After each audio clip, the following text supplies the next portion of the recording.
아멘. 우리 전후좌우 돌아보면서 같이 인사 나누겠습니다. 봄이 왔다더니 여기 있군요. 네, 아름답고 복된 우리 성도님들, 새 봄이 왔습니다. 이 귀한 봄에 움츠렀던 우리의 영적인 모습들이 다시 활기를 얻고 생명력을 얻고 주님 앞에 다시 한번 멋있게 살아드리는 봄처럼 피어오르고 꽃처럼 피어오르는 그런 시간 되기를 간절히 바랍니다. 아멘. 우리는 계속해서 시편 말씀을 통해서 어떻게 기도할까, 또 어떤 기도로 나아갈까, 또 주님께서 어떻게 응답하시나, 신자의 삶엔 어떠한 또 고민과 또 어려움들이 있는가를 하나하나 같이 생각해 보고 있습니다. 오늘 우리가 같이 읽은 이 말씀은 참 기도 그 자체가 무엇인가를 저와 여러분에게 많은 부분에서 보여주고 있습니다. 이 말씀의 내용은 우리가 생선구이 먹듯이 하면 됩니다. 생선구이를 잘 안 먹어본 사람들은 생선을 잘 먹을 줄 모르니까 생선 발라 먹을 때 막 지저분해요. 생선 잘 먹는 사람들은 뼈 위치를 압니다. 그래서 숟가락으로 가운데를 쭉 가른 다음에 옆으로 딱 벌리고 그 뒤에 등뼈를 쫙 빼낸 다음에 가운데 뼈를 딱 빼내면은 살이 딱 남죠. 시편을 읽을 때도 이런 구조, 뼈를 빼는 게 중요해요. 그래서 뼈를 빼기 시작하면 그 다음부터 시편이 완전히 다르게 보입니다. 뼈를 빼면은 그 다음부터 아주 입체적으로 우리가 딱 영적인 영향을 공급받기에 적합한 모습의 그런 메시지들이 딱 남게 되어 있는 거죠. 우선적으로 우리는 이 말씀을 구조적으로 생각해 볼 필요가 있어요. 첫 번째 보니까 1절부터 3절까지 내용이 보니까 주님 내가 기도합니다 라는 내용이 등장해요. 그죠? 가만히 보니까 여호와여 나의 말에 귀를 기울이사 나의 심정을 헤아려 주소서 하면서 계속 내가 기도하겠습니다. 그리고 또 보니까 2절 끝에 보니까 2절 끝에 한번 띄워봐 주시겠습니까? 2절과 3절 제가 2절부터 보겠습니다. 내가 주께 기도하나이다. 3절에도 보니까 어떻게 되어 있습니까? 아침에 내가 주께 기도하고 바라리이다. 내가 주님 기도합니다. 기도합니다라고 하는 내용을 무려 3번에 걸쳐서 주님 내가 기도하겠습니다. 내가 기도할 테니까 내 기도 들어주세요. 아침에도 기도합니다. 이 기도하겠다라고 하는 이 결단과 기도 행위에 대한 하나님 앞에서의 강력한 어떠한 이 선언이 이 말씀 앞부분에 등장하고 있습니다. 그리고 나서 4절부터 6절에는 뭐가 등장합니까? 여러분 눈으로 한번 확인해 보세요. 4절부터 6절까지는 내가 기도하는 대상이신 하나님이 어떠한 분이신지를 고백하는 거예요. 하나님은 어떤 분이십니까? 4절에 보니까 주는 죄악을 기뻐하는 신이 아니시니 악이 주와 함께 머물지 못하며 5절에 오만한 자들이 주의 목전에 서지 못하리이다. 주는 모든 행악자를 미워하시며 6절에 거짓말하는 자들을 멸망시키시리이다. 여호와께서는 피 흘리기를 즐기는 자와 속이는 자를 싫어하신나이다. 하나님 어떤 분이신가를 묵상하고 또 고백하고 있는 것입니다. 그 다음에 보니까 이 뒤에 등장하는 것은 원수가 어떠한 존재인가, 나를 힘들게 하는 그들이 어떠한 존재인가가 쫙 드러나죠. 그리고 8절부터 말씀입니다. 8절부터 10절까지 보니까 이렇게 되어 있어요. 여호와여 나의 원수로 말미암아 주의 의로 나를 인도하시고 주의 길을 내 목전에 곱게 하소서. 그들의 입에는 신실함이 없고 그들의 심중이 심히 약하며 그들의 목구멍은 열린 무덤 같고 그들의 혀로는 아첨하나이다. 하나님여 그들을 정죄하사 자기 꾀에 빠지게 하시고 그 많은 허물로 말미암아 그들을 쫓아내소서. 그들이 주를 배역함이니이다. 그래서 원수가 보여주고 있는 중요한 특징들을 열거하고 또 하나님 앞에서 일종의 제가 지난번에 말씀드린 것처럼 고자질하고 있는 거예요. 그들은 어떠한 존재입니까? 주님 이런 사람들 아닙니까? 하면서 하나님 앞에 나의 대적자들, 나를 힘들게 하는 존재들에 대해서 탄원하고 있는 것입니다. 그리고 나서 마지막에 11절, 12절은 믿음의 고백이 등장하죠. 11절입니다. 그러나 주께 피하는 모든 사람은 다 기뻐하며 주의 보호로 말미암아 영원히 기뻐 외치고 주의 이름을 사랑하는 자들은 주를 즐거워하리이다. 여호와여 주는 의인에게 복을 주시고 방패로 함과 같이 은혜로 그를 호위하시리이다. 아멘. 그러니까 이 시편은 하나님께 기도하겠습니다 시작하고 하나님 어떤 분이십니다. 원수는 나한테 어떠한 존재입니다 라고 다 말한 다음에 마지막 그러나 주님께 피하는 자들은 기뻐 외칠 것입니다 라고 믿음의 고백과 선포로 이 모든 말씀이 끝맺혀지고 있는 것입니다. 그러니까 이제 뼈를 이제 다 바른 거예요. 이제 뼈 바르고 이제 생선을 한번 먹어보겠습니다.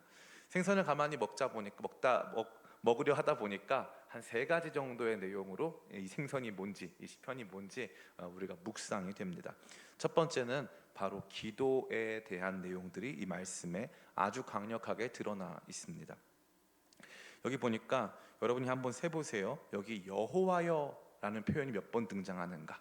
여호와여. 보니까 1절에도 여호와여, 그죠? 3절에도 여호와여, 그죠? 8절에도 여호와여, 그죠? 12절에도 여호와여 등장하지 않습니까? 하나님을 계속 부르고 있는 거죠. 그분의 이름을 부르고 있습니다. 뿐만 아니라 여호와 하나님의 다른 이름 혹은 여호와 하나님을 다른 방식으로 부를 수 있는 하나님의 호칭들이 등장하고 있습니다. 하나님이여라는 표현도 많이 등장하죠. 여기 보니까 2절에 나의 왕 나의 하나님이여 라고 또 등장하고요. 10절에도 보니까 하나님이여 그들을 정죄하사 라고 되어 있습니다. 그러니까 하나님을 계속 부르는 거예요. 주님, 주여 이렇게 부르고 있는 거죠. 주님의 이름을 부르고 있는 거예요. 하나님이시여, 여호와 하나님, 아버지 이렇게 부르고 있다는 거죠. 제가 그 청소년 집회나 청년 집회 할 때 보다 보면 아이들이 기도를 하고 싶어 하는데 아이들이다 보니까 청소년들이다 보니까 청년들이다 보니까 기도가 이렇게 유창합니까? 유창하지 않습니까? 대부분 유창하지 않죠. 그럼 저는 꼭 해주는 말이 있어요. 여러분 기도 내용이 생각나지 않거든 하나님의 이름을 불러라. 아버지 불러도 좋고 주여 불러도 좋고 주님 불러도 좋다 이 말이에요. 그냥 부르짖어라. 주의 이름을 불러라. 주의 이름을 부르는 자는 구원을 얻으리로다. 아멘. 주님의 이름을 부르는 것만으로도 어마어마한 능력이 있다는 거죠. 그래서 이 시편은 가만히 보니까 총 12절로 되어 있는데 무려 6번 가까이 하나님을 그냥 부르는 거예요. 여호와여 여호와여 여호와여 나의 왕 나의 하나님이여 나의 하나님이시여 계속 부르짖고 있는 모습을 저와 여러분으로 하여금 보게 합니다. 그러니까 기도는 무엇입니까? 기도는 내가 기도하고자 하는 내용, 즉 나의 필요를 하나님께 그대로 아뢰는 게 아니라 일단 하나님과의 만남이에요. 일단 하나님을 인격적으로 인정하고 하나님을 부르짖는 것입니다. 하나님께 나아가는 모습의 가장 중요한 태도가 그거예요. 그분이 내 앞에 있는가. 오늘 장재식 형제가 내게로 나오라 이 찬양 같이 불러줬는데 너무 고맙습니다. 하나님이 진짜 내 기도 앞에 계신가? 내가 그분 앞에 정말 나가고 있는가? 내가 살아계신 하나님께 진짜 기도하고 있는가? 하나님이여 하나님이여 여호와여 나의 왕 나의 하나님이여 계속 부르짖고 있지 않습니까? 참 재밌어요. 다윗과 사울의 차이는 뭘까요? 다윗에게 하나님은 언제나 나의 하나님이에요. 그런데 사울에게 있어서 하나님은 언제나 사무엘의 하나님이에요. 그래서 이 사울이 범죄하니까 하나님께서 사무엘을 통해서 그가 범죄했다는 사실을 알려줘요. 그러니까 사무엘이 가서 왕이 오늘날 망령되이 행하였도다 라고 이제 책망을 합니다. 그러고 나니까 사울이 뭐라고 하냐니까 이렇게 말해요. 나로 이 부끄러움을 당하지 않도록 해달라는 거예요. 백성들과 사람들 앞에서 특별히 나로 당신의 하나님 여호와께 나아가서 예배할 수 있도록 도와주세요 라고 말합니다. 사울은 언제나 하나님이 사무엘의 하나님이에요. 그래서 사무엘이 딱 죽었어요. 사무엘이 죽고 나서 블레셋이 쳐들어온다는 얘기를 들으니까 이 사울이 어떻게 했습니까? 사울이 다을 마을로 가서 이제 접신한 무당을 만납니다. 엔돌에 신접한 여인이라고 알려져 있는 엔돌이라고 하는 지역에 가서 거기 무당을 만나서 아주 영험한 무당이에요. 그 사울이 변장하고 가거든요. 변장하고 딱 갔더니 이 무당이 뭐라고 하냐니까 당신은 사울 아닙니까? 바로 말해요. 아주 영험한 사람이에요. 근데 그 사람한테 딱 가서 사울이 뭐라고 하냐니까 이렇게 말하는 거예요. 미안하지만 사무엘 좀 불러주세요 라고 말해요. 사무엘 좀 불러주세요. 이게 비참한 신자의 모습이에요. 진짜 비참한 신자의 모습. 유명한 목사님의 하나님만 아는 거예요. 특정한 무슨 뭐 분당 뭐 어디 교회 뭐 누구 목사님 아주 유명한 누구 목사님 그 목사님 설교 들을 때는 은혜가 돼요. 근데 다른 분의 설교를 듣거나 이러면 은혜가 안 되는 거예요. 그러고 나서 내가 신앙생활할 때 모든 것이 내가 좀 의지하고 의존하는 그 목사님의 하나님에게 맞춰져 있는 거예요. 그 목사님이 그러시더라 이런 식으로. 근데 다윗은 광야에서부터 시작한 믿음이잖아요. 양떼들 돌보면서 시작한 믿음인데, 다윗의 하나님은 죄를 짓건 실패하고 패배하고 도망당기건 다윗에게 하나님은 나의 하나님이에요. 그래서 언제나 고백할 때 여호와여 나의 왕 나의 하나님이시여, 나의 목자이신 나의 하나님이시여, 어릴 적부터 나를 기르신 나의 하나님이시여. 그래서 다윗은 언제나 하나님을 부르는 것으로 그의 기도를 시작합니다. 하나님을 부른다는 건 이와 같이 중요한 거예요. 하나님을 여러분 어떻게 부르기를 원하십니까? 제가 예전에 초등학교 5학년 때 부산에 친구가 있어가지고, 아주 친한 친구인데 부산에서 이제 살게 되면서 혼자서 부산 여행에 갔어요. 초등학교 5학년 학생이, 어린이가 갔다가 이제 새마을호 타고, 그때는 새마을호가 제일 빨랐어요. 새마을호 타고 이제 여기 서울역, 지금 옆에, 지금 요즘 서울역 말고 옆에 서울역 왔어요. 딱 올라오는데 그때 뭐 핸드폰도 없고 이런 때인데 전화해가지고 엄마 나 서울역에 몇 시에 내려요? 5학년짜리 애가 이렇게 얘기했어요. 그 우리 어머니가 나와 계셨겠죠. 에스컬레이터를 타고 이제 오는데 저희 어머니가 보이는 거예요. 거기서 엄마 소리를 아무리 질러도 전혀 못 알아들으세요. 엄마 아무리 소리 질러도 못 알아들으세요. 저기 계신데, 난 에스컬레이터 타고 올라오고 우리 어머니 계단에 계신데 엄마 소리 질러도 못 알아들으세요. 제가 최기숙 씨 그랬어요. 그러니까 어머니 돌아보시면서 아이고 저기 있구나 이렇게 한 번에 알아먹더라고요. 제가 무슨 말씀 드리는 거예요? 다윗은 하나님을 불러요.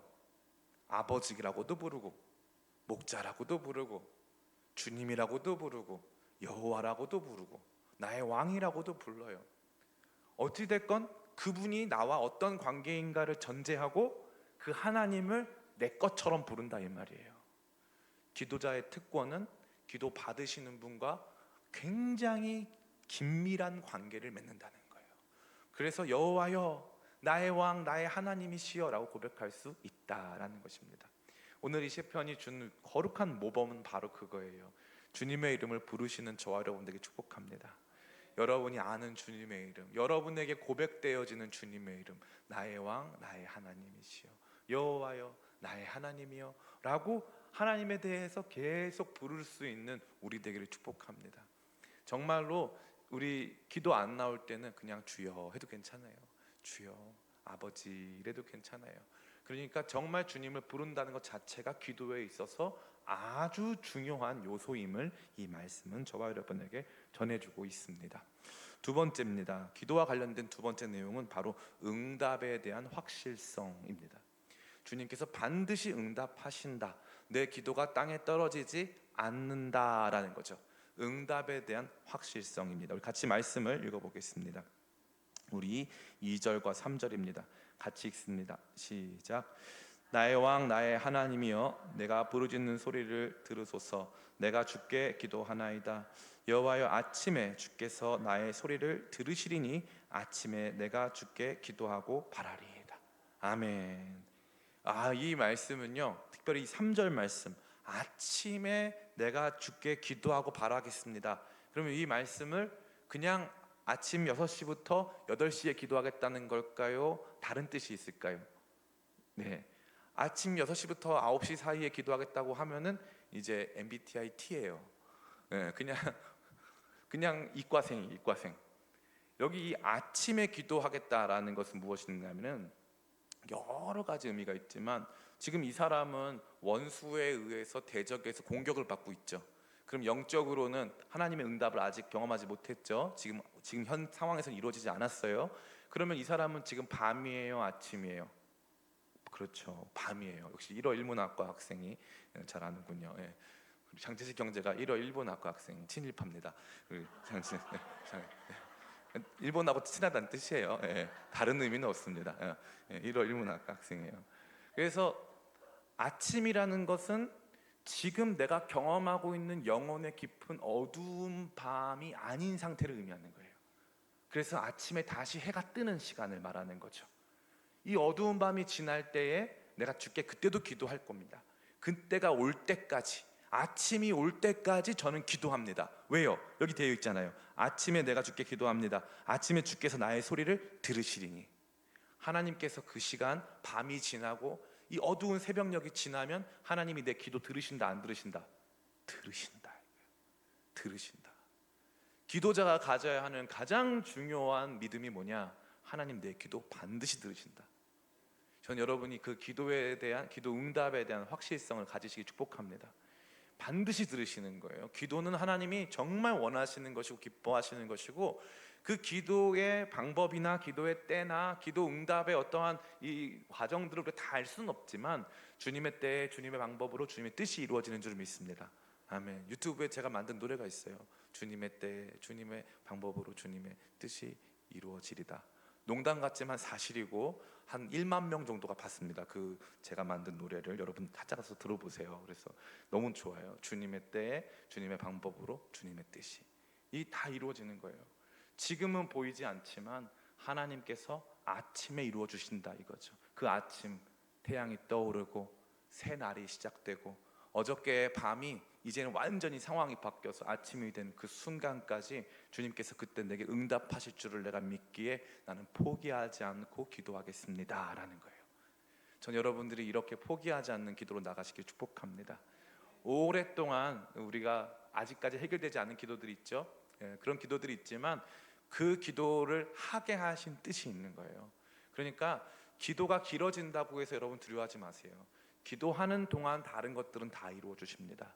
그러니까 특정한 기도는 끝까지 포기하지 않고 아침에 주께서 들으십니다 라는 믿음의 확신을 가지고 나아가게 되시기를 간절히 축복합니다. 그래서 이 말씀 전체에 보니까 이 기도와 관련된 내용, 특별히 하나님에 대해서 부르짖는 것, 하나님의 이름을 부르는 것에 대해서 강조하고 있고, 또 뿐만 아니라 기도 응답의 확실성을 이 말씀은 저와 여러분에게 강력하게 보여주고 있습니다.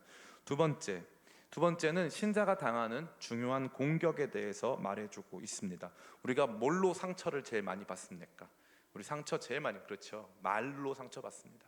말. 이건 참 재밌게도요, 말로 받는 상처는 나이가 들어도 상처가 돼요. 말로 받는 상처는. 이 말은요 정말 무시로 우리 가운데 찾아와서 우리를 괴롭히고 힘들게 하는 요소가 아닐 수 없습니다. 여기 보면 여기 똑같이 등장하고 있죠. 원수에 대한 탄원에도 등장하고 있습니다. 우리 9절 말씀입니다. 같이 한번 읽어볼까요? 시작. 그들의 입에 신실함이 없고 그들의 심중이 심히 악하며 그들의 목구멍은 열린 무덤 같고 그들의 혀로는 아첨하나이다. 아멘. 이들은 이 악인들입니다. 이 악인에 대해서 앞에 보면은 또 고발하는 내용이 등장해요. 5절과 6절입니다. 제가 읽어드릴게요. 오만한 자들이 주의 목전에 서지 못하리이다. 주는 모든 행악자를 미워하시며 거짓말하는 자들을 멸망시키시리이다. 여호와께서는 피 흘리기를 즐기는 자와 속이는 자를 싫어하시나이다. 이 악인들의 일반적인 특성이죠. 피 흘리기를 즐겨하고 타인을 무너뜨리고 타인의 삶을 망가뜨릴 뿐만 아니라 거짓말하고 속이는 자들, 악을 행하는 데 두려움이 없는 자들입니다. 근데 그들이 보여주는 우리에게 있어서 가장 일상적인 이 폐해가 무엇이냐? 바로 9절 말씀에 등장한 그들의 말입니다. 그들의 말은 그들 안에 있는 심중, 다시 말해 마음. 여기 보면 9절에 보니까 그들의 입에 신실함이 없고 일관성이 없다는 뜻이죠. 믿을 수 있는 것이 없다. 그 다음에 그들의 심중이 악하다. 그들의 마음이 근본적으로 악하다. 그 다음에 그들의 목구멍이 열린 무덤 같다. 입만 열면은 누군가에 대해서 저주하고 누군가의 삶을 살리고 회복시키기보다는 누군가를 낙담시키고 파괴하고 죽음에 이르도록 하게끔 하는 그러한 종류의 말들을 한다는 거죠. 그들의 혀로는 아첨 하나이다라고 되어 있는데 사실 이 아첨은요 핵심이 거짓말이에요. 거짓말. 아유 너무 멋있으세요. 근데 마음으로는 그런 마음이 있어요, 없어요? 없어요. 그래서 이 칭찬과 아첨의 차이는 진짜냐 거짓말이냐 이 차이예요. 마음에도 없는 말들을 하는 것이죠. 이와 같은 이 말의 어마어마한 폐해, 이 말로 말미암아 겪게 되어지는 어마어마한 상처가 우리 일상에는 가득합니다. 여러분 나중에 보시면 아시겠지만 우리나라 대표 포털 사이트인 네이버에 들어가면 연예 기사, 그러니까 엔터테인먼트 그쪽 기사와 스포츠 기사에는 어떤 기능이 없어요? 댓글을 못 달아요. 댓글을 못 답니다. 사람들이요 얼마나 험한 말들을 그 댓글에 달아놓는지 말로 할 수가 없어요. 그럼 우리 생각에는 말 한마디였다고 사람들이 뭐 그럴까? 근데 그렇지가 않아요. 그 말 몇 마디로 사람들이 무너지기 시작하는 거죠. 어마어마하게 고통당하기 시작하는 것입니다. 다윗의 삶 속에서도 이런 말로 말미암는 비극들이 참으로 많았습니다. 특별히 다윗이 골리앗을 죽였을 때 이 사람들이 노래를 만들어 불렀어요. 이 사울이 죽인 자는 천천히요, 다윗이 죽인 자는 만만히로다. 천천만만 노래가 나왔어요. 그러니까 이 노래 듣고 나서 다윗은 아무 생각이 없었는데 누가 상처를 받았어요? 사울이 상처를 받았어요. 그래서 그 노래 때문에 평생을 다윗의 원수로 지내는 거예요. 그 노래가 구도를 만든 거예요. 사울은 피해자고 다윗이 가해자고 다윗이 왕권을 위협하는 존재인 것처럼 그 노래가, 말 몇 마디가 사람들 사이에 떠도는 풍문이 그러한 구도를 만들고 평생을 다윗을 고생시키고 사울을 지옥 속에 살게 했다는 겁니다. 이게 악한 사람들이 만들어내는 말이고, 이 악한 사람들이 만들어내는 말로 말미암아 우리가 겪게 되어지는 어마어마한 피해라는 사실이죠. 그래서 사탄은 말을 이용합니다. 말을 이용해요. 말로 아프게 한다는 거죠. 저는 여러분들 안에 이 말에 대한 예민함, 말이 갖는 이 피해가 얼마나 큰지에 대한 근본적인 이 두려움이 있으시기를 간절히 원합니다. 내가 한마디 말하는 게 누구한테 무슨 내가 이런 말도 못하나? 그런 말 100마디 1000마디 할 수 있죠. 그러나 모든 것이 가하나 모든 것이 유익한 것이 아니요, 그 말을 다 했다고 해서 모든 것이 좋아지거나 내 마음이 시원해지지 않는다는 거예요. 사단은 늘 이 말로 우리를 공격하고 우리를 무너뜨리는 것입니다. 특별히 아담과 하와가 언제 무너졌습니까? 사단의 말로 무너진 거예요. 그 말의 내용이 무엇이었습니까? 선악과, 하나님께서 이 열매를 먹으면 정령 죽으리라 말씀하셨냐 이거죠. 하나님이 너희들 죽인다고 했느냐? 그랬더니 죽을까 하노라 했다고 말이 왜곡되기 시작합니다. 왜곡된 질문 속에 왜곡된 답변이 등장하죠. 그리고 그 마지막에 그 왜곡이 굉장히 심해져서 아니다, 하나님을 오해하게 만들죠. 하나님이 너희가 이 선악과를 먹으면 눈이 밝아져서 하나님처럼 될 것을 아시고 너에게 금지한 거다, 이거 좋은 거다 라고 말해주죠. 완전히 거짓으로 점철되는 것입니다. 처음에 시작된 작은 거짓은 나중에 큰 거짓으로 만들어졌죠. 그리고 나서 그 말로 무너지는 거예요. 그 말로. 교회나 사람이나 관계나 모든 것 안에서 제일 중요한 것이 말인 줄 믿습니다. 선하고 진실된 말, 솔직한 말이 아니에요. 진실된 말이죠. 솔직해서 모든 거 그냥 옆에 사람 보면서 요즘에 다이어트 좀 해야 되겠어, 그런 말 하지 마세요. 본인도 다 알아요. 그런 말을 왜 합니까? 목사님, 저는 사랑해서 한 거예요. 사랑도 봐가면서 하세요. 다 모든 것이 가하나 모든 것이 유익한 것이 아니에요. 그 사람 상처 많이 받고 있는데 왜 거기다 그런 말을 합니까? 그죠? 절대 그러면 안 된다는 겁니다. 어쨌건 이 말씀 속에서는 신자가 경험하는 고통이 사실 말에 대한 것임이 많이 강조되어 있다는 사실이고, 이 악한 자들이 끊임없이 이 말로 말미암아 신자들의 삶을 무너뜨리고자 했다라는 것이죠.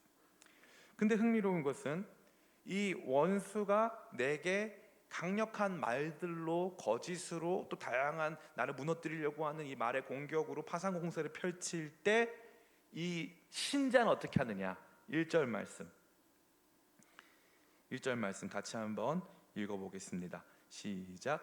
여호와여, 나의 말에 귀를 기울이사 나의 심정을 헤아려 주소서. 아멘. 원수의 말은 나에게, 나의 말은 주님께. 너무 아름답지 않습니까? 원수의 말은 나를 향해서 와요. 그러면 그 말을 내가 다시 원수에게 혹은 나를 힘들게 하는 사람들에게 할 필요가 있다 없다? 없다는 거예요. 원수의 말은 나에게, 나의 말은 주님께. 그래서 다윗은 언제나 주님과 씨름을 하는 거예요. 원수의 말에 맞대어 싸우지 아니하고, 원수의 말을 듣고 주님 들으셨죠? 제가 지금 저한테 한 소리 주님 들으셨죠? 똑똑히 들으셨죠? 어떻게 이럴 수 있습니까? 어떻게 저 사람이 저한테 이럴 수가 있어요? 어떻게 목사님이 성도한테 친일파라고 할 수 있어요? 말도 안 됩니다. 막 이러면서, 그러니까 나한테 대응하려고 하지 말고 주님께, 예, 예, 주님께 올려드리세요. 주님께 막 주님께 올려드리는 거예요. 저는 이게 너무 기가 막혀요. 왜냐니까 이 다윗은 이 원수로 말미암아 말 때문에 공격받아가지고 너무 힘들다고 하는데 나의 말을 주님께 드리는 거예요. 그래서 그 뒤에 가만히 읽어보면 2절에 보니까 나의 왕 나의 하나님이여 내가 부르짖는 소리들을 들으소서. 3절에 여호와여 아침에 주께서 나의 소리를 들으시리니, 나의 말은, 나의 소리는, 나의 부르짖음은 다 주님께 향하는 거예요. 사단은 나에게 와서 거짓으로, 죽이는 소리로, 피 흘리는 소리로, 나를 아프게 하는 소리로 나한테 끊임없이 오는 거죠. 그래서 파괴적인 소리를 남겨요. 그러나 나는 그 소리를 그에게 다시 뿌려주는 게 아니라 그 소리를 받아서 누구에게? 주님께 올려드리는 거예요. 주님께 올려드리는 거예요. 이게 우리 신자들의 삶인 줄을 믿습니다. 그리고 나서 이 마지막입니다. 첫 번째는 기도에 대한 내용이죠. 두 번째는 이 원수가 우리에게 말로 공격하는 그 내용이 등장해요. 마지막 세 번째가 아주 중요한데, 그렇다면 어떻게의 문제가 나와요. 어떻게의 문제. 그러니까 사단의 공격, 원수의 공격이 내 안에 오는데, 그러고 나서 기도했잖아요. 그럼 하나님은 어떻게 우리에게 보호하시고 우리를 인도하시는가 하는 내용입니다. 그 전환점이 바로 7절이에요. 그래서 이 7절 말씀이 정확한 이 역전 포인트, 터닝 포인트가 되는 것입니다. 같이 한번 읽어보겠습니다. 시작. 오직 나는 주의 풍성한 사랑을 힘입어 주의 집에 들어가 주를 경외함으로 성전을 향하여 예배하리이다. 아멘. 그러니까 지금 이 사람이 이 모든 원수의 공격 속에서 아파하고 힘들지만 주님께 나가서 기도로 탄원했고, 이 원수를 직면한 이 모든 상황들을 주님께 다 아뢰었어요. 그리고 나서 언제 힘을 얻었냐 보니까 나는 주의 풍성한 사랑을 힘입어 주의 집에 들어가 주를 경외함으로 성전을 향하여 예배하리이다. 주의 집과 성전이 같은 단어거든요. 같은 말이에요. 그 성전 안으로 들어가 예배하며 온전히 주님 앞에 있으면서 온전히 주님을 찬양하면서 주께 경배하면서 나는 거기에서부터 주의 풍성한 사랑을 힘입고 그 안에서 변화되기 시작합니다. 그래서 앞서 말씀드린 바와 같이 1절부터 6절까지의 내용과 7절부터 뒤의 내용은 완전히 다른 거예요. 주의 풍성한 사랑을 힘입어서 그 다음에 어떻게 합니까? 원수에 대해서 탄원하는 거예요. 주님, 쟤네들이요 나쁜 말 하고 막 그랬어요 하고 막 탄원하는 거예요. 주님의 풍성한 사랑이 그를 보호하고 있음을 믿는 거죠. 이 말씀이 결코 틀리지 않은 내용이 무엇입니까? 우리 11절부터 12절 같이 읽어보겠습니다. 시작. 그러나 주께 피하는 모든 사람은 다 기뻐하며 주의 보호로 말미암아 영원히 기뻐 외치고 주의 이름을 사랑하는 자들은 주를 즐거워하리이다. 여호와여 주는 의인에게 복을 주시고 방패로 함과 같이 은혜로 그를 호위하시리이다. 아멘. 잘 보세요. 방패라는 표현, 방패는 공격 무기입니까? 방어 무기입니까? 예, 방어 무기예요. 방어 무기. 하나님, 원수가 말로 막 공격하는데 뭘로 방어해 준다는 거예요. 여기 보니까 방패로 함과 같이 은혜로라고 되어 있죠. 그래서 12절에 등장하는 은혜와 여기 7절에 등장하는 주의 풍성한 사랑이 같은 단어예요. 사랑이 우리를 보호하는 거예요. 아무리 원수가 나쁜 말을 해도 사랑이 우리를 보호하는 거예요. 참 재밌지 않습니까? 원수는 거짓으로 날 공격해요. 그럼 진리로 이겨야 될 거 아니에요. 우리 생각은 거짓을 이기는 건 진리라는 거예요. 그래서 진리로 맞대응해가지고 넌 거짓말 말해, 난 진짜를 말할게 해가지고 거짓과 진리가 팍 부딪히면은, 거짓과 진리가 팍 부딪히면 진리가 딱 이기는, 이렇게 1차원적인 구도를 생각합니다. 그런데 하나님께서 보여주시는 신자의 삶의 전투적 삶의 입체적 모습은 뭐냐? 신자의 삶에서 일단 기본적으로 원수가 거짓말로 공격을 딱 해오면은 먼저 방패로 한번 딱 막으세요. 그 방패가 뭐예요? 사랑으로 딱 막으시는 거예요. 사랑으로 딱 막으시는 거예요. 이 내용이 이런 거죠. 너 가만히 보니까 하나님이 너 안 사랑하셔. 하나님 당신과 함께 있는 것 같지가 않아요. 아무리 기도해 보세요. 하나님이 그 기도 들어주시나? 그런 말로 막 마음이 무너지잖아요. 그런데 그 말에 영향을 받는다 안 받는다? 안 받아요. 왜냐하니까 하나님 나 사랑하신다고 하는데, 하나님 나 사랑하시는데 네가 와서 백날 나한테 말해봐라. 나 그런 말 들리지도 않는다. 어떤 목사님이 페이스북에 글을 썼더라고요. 이 악플을 대하는 세 가지 자세. 1번, 화가 난다. 하수래요, 하수. 네, 하수. 그래서 이 누가 나한테 악플을 달면은 일단 막 화가 막 일어나면서 네가 뭐 얼마나 잘났냐 해가지고 화를 막 내면은 하수래요. 근데 중수는 뭐냐니까, 중수는 참는데요. 그렇게 말하면은 참는다는 거예요. 그리고 고수가 뭐냐니까 아무렇지가 않대요. 아무렇지가 않대요. 그 사람이 와서 나한테 뭐라고 하든 아무렇지가 않은 거예요. 아무 문제가 없는 거예요. 내 감정이나 내 상황이나 이런 것들이 문제될 게 없어요. 왜요? 내가 편안하고 안전하니까. 제가 빈번히 말씀드리는데, 이 상처받는 건요, 이 절대로 일방과실이 아닙니다. 상처받는 거는 쌍방과실 혹은 내 피해자 과실이 조금 더 큰 측면이 많아요. 뭐가 상처가 되는 거냐면 이런 거예요. 똑같이 이제 군대 가면요, 그 훈련소에 가잖아요. 그러면 훈련 막 시켜놓고서는 이 샤워 시간을 2분을 줍니다. 2분. 그러면 이제 샤워기를 다 틀어놓고 들어가가지고 막 해가지고 막 샤워 빡 하고 나와야 되는 거예요. 요즘에 몇 분 주는지 모르지만 우리 때는 2분이었어요. 2분 만에 목사님 그게 됩니까? 돼요. 됩니다. 확 해가지고 하면 돼요. 근데 그날 내가 훈련 받다가 넘어져가지고 여기가 찢어졌어요. 그러면 애들은 이제 막 더운 날 이제 훈련 받고 와가지고 샤워 쫙 하면 너무 시원해가지고 너무 기뻐해요. 근데 난 여기가 찢어져가지고 물이 막 닿고 막 비누기가 여기 막 닿는 거예요. 아파요, 안 아파요? 이거 안 아프면 문제 있는 거예요. 네. 주님의 풍성한 사랑이 너무 그를 보호해가지고 안 아픈 거예요. 근데 재밌게도 똑같이 물이 왔는데, 똑같이 물을 맞았는데 누구는 이게 너무 아픈 거예요. 그럼 무슨 문제인 거예요? 물이 문제예요? 상처받고 치료하지 못한 내가 문제예요? 내가 문제예요. 내가. 저의 지난날의 목회적인 부분 안에서 제가 가졌던 가장 큰 실수가 여기 있었어요. 저 자신을 돌보지 못하고 그냥 이 세상의 풍파가 저를 막 찍고 막 피곤하고 막 육체적으로도 준비가 안 되고 막 이랬는데 그냥 열심으로 그냥 막 했어요. 그럼 누군가 이 열심을 알아주고 누군가 내 진정성을 알아주고 사람들이 막 감동하고 막 그러는 줄 알았어요. 근데 그러지 않더라고요.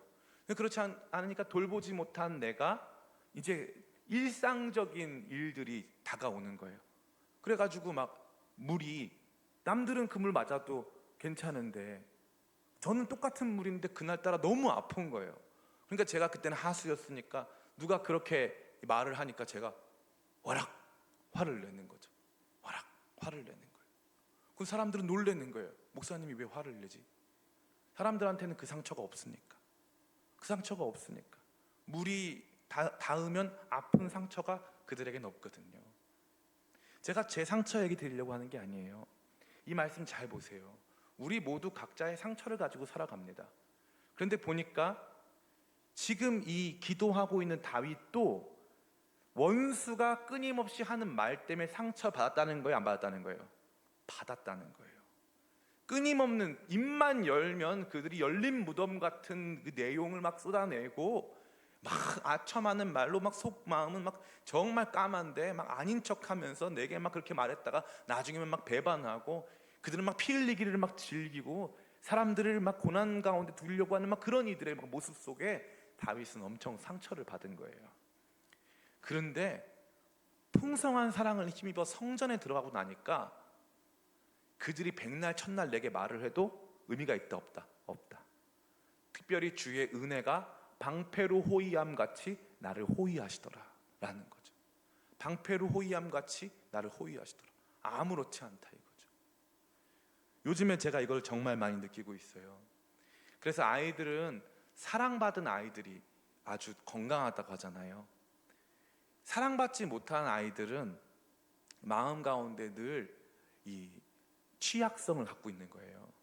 자기를 보호해주는 존재가 없으니까. 사랑은 보호거든요. 누가 나를 끝까지 보호해주고 책임져 줄 거라는 거거든요. 그래가지고 때로는 조금 버릇없어 보일 정도로 사람들이 나한테 뭐라고 하건 나는 우리 엄마 아빠가 나 보호해 주실 거니까 하는 그런 대범한 마음이 있는 거잖아요.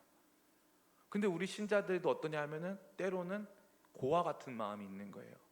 그래서 하나님 안 계신 것처럼 세상이 나한테 공격하면은 그 공격을 다 오롯이 맞고 혼자 막 힘들어하는 거죠.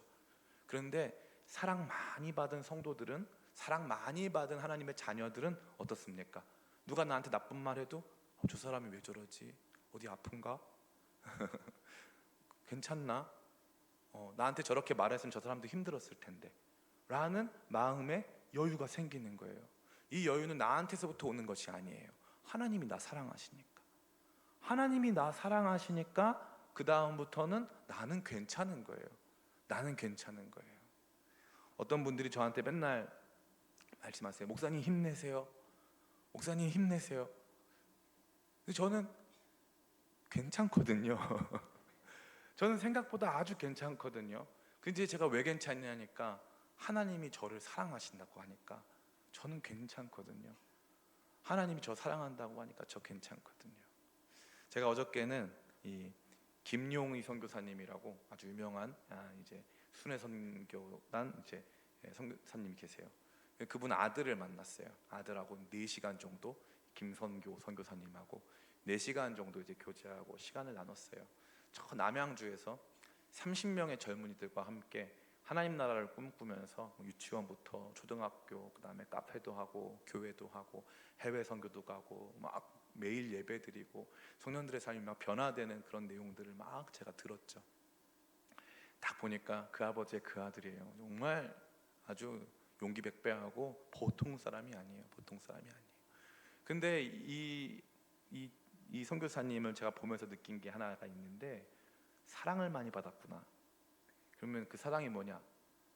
왜 대책 없이 이렇게 청년들과 함께, 그 청년들이요, 제가 가서 봤는데 정말 얼굴에서 다 빛이 나고요, 세상에 이렇게 잘나고 이렇게 괜찮은 사람들이 여기 모여서 아침부터 저녁까지, 어떨 때는 이 선교사님이 기도하다가 새벽 1시에 감동이 오면 배를 누른대요. 그러면 숙소가 다 같이 있는데 다 내려와야 된대요. 그러면 누가 제일 늦게 왔나 막 그렇게 해가지고, 그리고 거기 갔더니 저 갔는데 무슨 제가 무슨 뭐 유명한 스타라도 된 거 마냥 사람들 뛰어나와서 막 다 인사를 하는 거예요. 그래서 제가 물어봤더니 청년들을 교육할 때 막 엄청 혼을 낸대요. 혼을 내면서 엉덩이 무거운 거에 대한 혼을 낸대요. 손님이 왔는데 지금 네가 앉아서 인사를 했냐 막 이러면서. 근데 그렇게 막 하면서도 청년들 얼굴이 너무 밝아요. 상처가 하나도 없어요. 너무 신기하더라고요. 제가 그때 깨달았죠. 아, 이분은 세상에서는 비록 가난했을지는 모르겠지만, 그래서 그 김용희 선교사님 첫째 아들은 저 러시아 안에 있는 체첸 공화국에 가는 데서 선교를 해요. 둘째 딸, 셋째 딸 다 걸로 넘어간대요. 체첸 공화국이라는 곳으로. 평생을 그 일밖에 한 게 없대요. 이 가정은 아침에 눈 떠서 밤에 잘 때까지 주님만 생각하고 살아가는 가정이었대요. 그래서 자녀들도 다 그런 삶을 사는 거예요. 그런데 제가 너무 놀란 게, 이 선교사님, 이 막내인데 김선교 선교사님, 이 선교사님 안에 그런 상처가 없는 거예요. 못 가졌다고, 남들보다 못하다고, 이런 상처가 없어요. 은혜로 호의함 같이 하나님께서 그와 함께 하시면서 막 이끌어 가시는 게 보이는 거예요. 그래서 기도하면 하나님 역사하시고 하는 것들을 너무 많이 체험하니까 사람들이 와서 뭐라고 해도 아무렇지 않아요. 아무렇지 않아요. 이제 물어봤어요. 신학 공부는 했냐고. 그랬더니 안 한대요. 안 하겠대요. 저 같으면 누가 와서 너 이단이라고 하면 어떡하냐, 와가지고 누가 와가지고 너 걱정된다고 하면 어떡하냐. 우리 다 그렇죠. 이제 어른이 된다는 건 이제 뭔가 거기에 있는 좀 취약성 이런 것들에 대한 걱정과 염려가 있지 않겠습니까? 근데 그런 걱정 없어요. 그런 걱정 없습니다. 하나님께서 우리와 함께 하시고 하나님께서 우리 붙들어 주신다고 굳게 믿더라고요. 거기다가 대고 우리가 해줄 말이 많죠. 그래도 이거 해야 됩니다. 그래도 조심하셔야 돼요. 제가 그 말 다 하고 왔어요. 그런데 이 선교사님이 그거 받아들일 때도 걱정하지 마세요, 저희 잘할 테니까, 이렇게 안 하고, 목사님 맞아요, 저 그래서 기도해 주세요, 저 기도가 많이 필요해요, 목사님 진짜로 제가 그 부분에 대해서 목사님 말씀 정말 내가 깊이 들을게요. 다 수용해요. 상처가 하나도 안 되는 거예요, 이분한테는. 그럼 왜 이 사람한테는 상처가 안 되냐 물어보니까, 아침부터 저녁까지 이렇게 있는데 아침에 기도하고 또 자기가 밤에 또 기도하고, 하루에 운동을 2시간씩 한대요. 거기 있는 모든 청년들이 다 같이 운동 2시간씩 하고, 청년들이 저한테 식사 대접을 하는데 저는 무슨 고급 요리집에 온 줄 알았어요. 그 과일 하나 잘라내오고 하는 것들이 정말 지극정성으로 손님 대접하고 하는 그 훈련들을 딱 해가지고 만들어내는데 전 너무 기대가 되더라고요. 그래서 제가 그런 생각 많이 했어요. 부럽다. 저는 목회 초창기에 그런 마음이 많았거든요. 아, 우리 교회는 왜 이런 성도가 없을까? 우리 교회는 왜 이런 성도가 없을까? 왜 우리 교회는 내 마음 알아주는 사람은 없을까? 그런데 그 선교사님 보니까 그분은 그게 필요가 없는 거예요. 왜요? 여기 보니까 12절, 여호와여 주는 의인에게 복을 주시고 방패로 함과 같이 은혜로 그를 호위하시리이다. 은혜로 호위해 주시는 거예요. 아들아, 내가 너를 사랑한다. 네가 어디를 가든 내가 너와 함께한다. 어떤 말을 들어도 그건 너를 살리고 건강하게 하는 말이다. 너 상처 주려고 하는 말 아니니까 그런 말 다가오면 뒤로 흘리고 네가 받아야 될 말이 있으면 기쁨으로 받아서 그 배움으로써 성장해라. 건강한 거예요. 건강한 거예요. 다윗은 그래서 말로 그를 죽일 수 없는 사람이에요. 건강한 사람인 거예요. 시므이가 와가지고 막 저주를 해도 다윗은 내버려 둬라. 하나님께서 저를 통해서 나에게 내가 받아야 될 수치를 받게 하시는 거다. 내버려 둬라. 저는 이 말씀이 너무 좋아요. 신자들은 사람들의 말로 상처받고 고통하고 아파할 수 있어요. 그럴 때마다 기도하시기를 축복합니다. 세상의 말은 우리를 향하지만 우리의 말은 주님을 향했으면 좋겠어요. 세상과 맞대어 싸우기보다 주님께 나아가 우리의 마음을 내려놓고 우리의 심정을 다 털어놓고 주님께 우리의 모든 것들을 아뢰는 우리 되기 원합니다. 그러면 어떤 일이 발생한다고요? 주님께서 방패로함과 같이 은혜로 우리를 다 호위해 주시고 주의 성전에서 주의 풍성한 사랑으로 다시 예배할 수 있도록 우리가 주님 앞에 나아갈 수 있도록 힘 주시는 줄을 믿습니다. 이러한 힘을 누리고 이러한 힘 안에서 당당하고 멋있게 살아감으로 말미암아 무슨 말을 하더라도 세상이 무슨 말을 하더라도 맞대어 싸울 필요가 없는 건강하고 아름다운 모든 성도님들 다 되시기를 예수님의 이름으로 축원합니다.